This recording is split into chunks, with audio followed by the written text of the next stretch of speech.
और अब बात सुप्रीम कोर्ट के उस आदेश की जिसकी वजह से अधिकारियों के मनमाने एक्शन पर एक लक्ष्मण रेखा खिंच चुकी है। हम बात कर रहे हैं बुलडोजर एक्शन पर रोक। सुप्रीम कोर्ट ने अपराधियों के घर पर हो रहे बुलडोजर एक्शन को असंवैधानिक करार दिया। इसके साथ ही कार्रवाई की मानक तय की।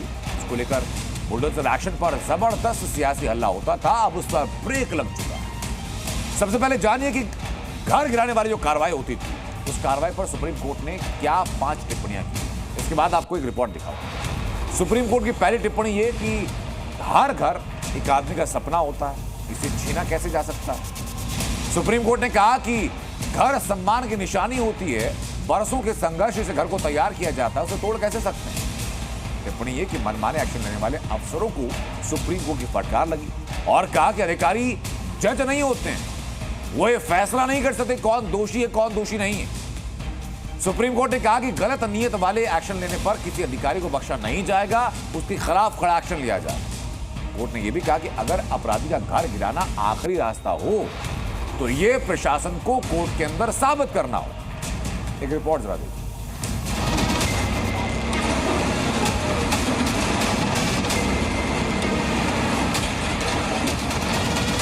अब इस पीले पंजे पर ब्रेक लग चुका है।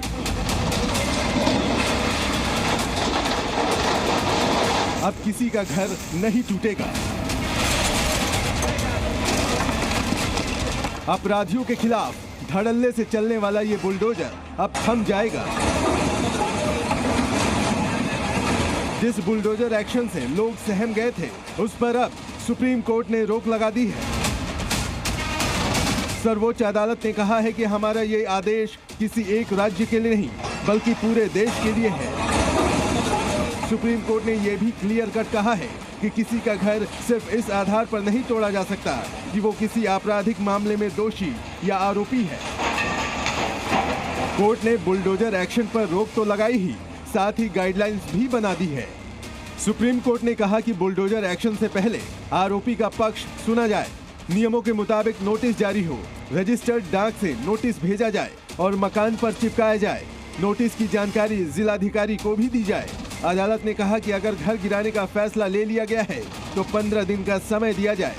आरोपी को अवैध निर्माण हटाने का मौका मिले। घर गिराने की कार्रवाई की वीडियोग्राफी जरूरी है। सुप्रीम कोर्ट ने कहा कि मनमाने ढंग से संपत्ति पर बुलडोजर चलवाने पर अधिकारी जवाबदेह होंगे। अगर कोई अफसर गाइडलाइन का उल्लंघन करता है तो वो अपने खर्च पर दोबारा प्रॉपर्टी का निर्माण कराएगा और मुआवजा भी देगा। दरअसल उत्तर प्रदेश, मध्य प्रदेश और राजस्थान में लगातार बुलडोजर एक्शन के बाद जमीयत उलेमाए हिंद ने सुप्रीम कोर्ट में याचिका दी थी। आरोप लगाया था कि बीजेपी शासित राज्यों में मुसलमानों को निशाना बनाया जा रहा है और बुलडोजर एक्शन लिया जा रहा है। अब सुप्रीम कोर्ट के फैसले को लेकर मौलानाओं ने खुशी जताई है। ऐसे लोगों के खिलाफ कार्रवाई भी होनी चाहिए जिन लोगों की दुनिया को लूट लिया गया है, बर्बाद कर दिया गया है। बर्बाद करने वालों से इस पैसे को वसूल किया जाना चाहिए। बेइंतहा लोग परेशान थे जिस तरीके से लोगों के घरों को गिराया जा रहा था, बुलडोजर के जरिए से कार्रवाई से बस्तियों को उजाड़ा जा रहा था। आज के इस फैसले ने यह साबित कर दिया कि हमें अपनी न्यायपालिका के ऊपर पूरा भरोसा रखना चाहिए। अदालतें जो फैसला करें उस फैसले की पर कार्रवाई हो तो ये बात समझ में आती है, लेकिन किसी शख्स को महज इस बुनियाद पर कि वो प्रशासन ने उसको मुजरिम साबित किया है या उसको प्रशासन मुजरिम समझता है और उसका घर गिरा दिया जाए, ये कतई तौर पर नाइंसाफ़ी थी। जिस तरह से ये कार्रवाइयाँ हो रही थी, ख़ास तौर से बीजेपी शासक प्रदेशों में, उससे एक आतंक का माहौल पैदा हो गया था। सरकार खुद या प्रशासन खुद जो है अदालत बन गई थी, न्यायपालिका बन गई थी और फैसले कर रहे थे। तो ये सुप्रीम कोर्ट ने बहुत बर्वक्त फैसला दिया है।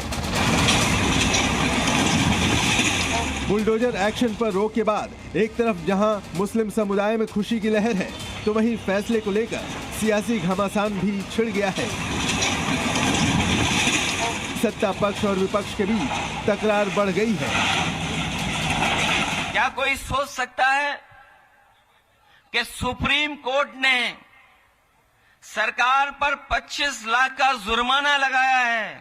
कम से कम आज के बाद उनका बुलडोजर हमेशा हमेशा के लिए खड़ा हो जाएगा गैराज में।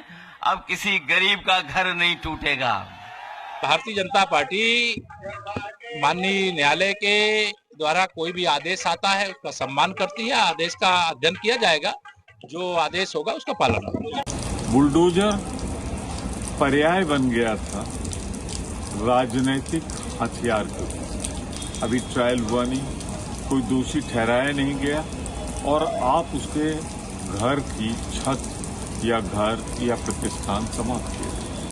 सरकार की मंशा नहीं कि किसी का मकान गिरावे। अगर कोई अपराधी अवैध संपत्ति कलेक्ट किया और सरकारी जमीन पर वो अगर मकान बनाया हुआ है तो उस सरकारी जमीन को खाली कराया जाता है। दरअसल इससे पहले केंद्र सरकार ने दलील दी थी कि किसी की भी प्रॉपर्टी इसलिए नहीं गिराई गई है क्योंकि उसने अपराध किया है, बल्कि आरोपी के अवैध अतिक्रमण पर कानून के तहत एक्शन लिया जाता है। लेकिन अब सुप्रीम कोर्ट ने साफ कर दिया है कि बुलडोजर से घर नहीं गिराया जाएगा और मनमानी कार्रवाई करने पर अधिकारी नपेंगे। दिल्ली से अरविंद सिंह के साथ ब्यूरो रिपोर्ट, जी मीडिया। और अब आपको राजस्थान लेकर चलते हैं सीधा, क्योंकि राजस्थान से लेकर उत्तर प्रदेश तक उन बुलडोजर एक्शन के बारे में बताते हैं जो न सिर्फ चर्चा में रहे बल्कि विवादों में भी बहुत ज्यादा रहे थे। जरा सुनिए। तारीख 18 अगस्त 2024 उदयपुर में दर्जी की हत्या के आरोपी के घर पर बुलडोजर चलता है। 8 मई 2024 को शहडोल में नाबालिग के गैंगरेप के आरोपी पर बुलडोजर गिराया गया।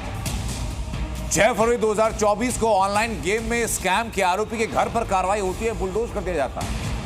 23 फरवरी 2024 को मुंबई में एक उत्सव में पत्थरबाजी के आरोपी के घर पर कार्रवाई होती है। ये उत्सव श्री राम मंदिर कार्यक्रम से जुड़ा था। इसके अलावा 5 मार्च 2023 को गाजीपुर में मुख्तार अंसारी के साथी की करोड़ों की संपत्ति पर ऐसी कार्रवाई होती है। 12 जून 2022 प्रयागराज में जावेद पंपी के अवैध मकान गिराया जाता है। 14 सितंबर 2020 को अतीक अहमद की अवैध प्रॉपर्टी पर बुलडोजर चलता है। और प्रयागराज में अतीक की जिस अवैध संपत्ति पर बुलडोजर चला, अब वहां से आपको प्रीति श्रीवास्तव की रिपोर्ट दिखाते हैं। इस समय हम पहुंचे हैं प्रयागराज में और आपको दिखाएं कि ये वो जगह है जहां पर अतीक का ये घर है और जहां पर बुलडोजर की कार्रवाई की गई थी। भैया ये बताओ, सुप्रीम कोर्ट कह रहा है कि उत्तर प्रदेश में अब अगर बुलडोजर की कार्रवाई हो तो उसको लेकर आरोपी को अपना पक्ष रखने के लिए समय देना चाहिए, ऐसे बुलडोजर की कार्रवाई नहीं होनी चाहिए। ये जो बुलडोजर मैम चलाया गया है इस पर कार्रवाई फिलहाल तो पहले ही होनी चाहिए थी, क्योंकि बहुत लोगों का बहुत लॉस भी हुआ है, तो कार्रवाई पहले करनी चाहिए थी। अब मैम कार्रवाई कर करके आपको क्या मिलेगा? कुछ और लोग हैं, उनसे बात करते थे। सुप्रीम कोर्ट का जो फैसला है उससे खुश हैं आप? जी अब तो खुश हैं। जो फैसला आया उससे सही है कि पहले आरोपी का गुनाह पता चले तब उसके साथ वो आगे का फैसला किया जाए। जैसे कि आरोपी है तो पहले उसकी पूरी जानकारी हो, जरूरी नहीं कि आरोपी है तो सीधे आप बुलडोजर चला देंगे। हाँ। जी न्यूज़।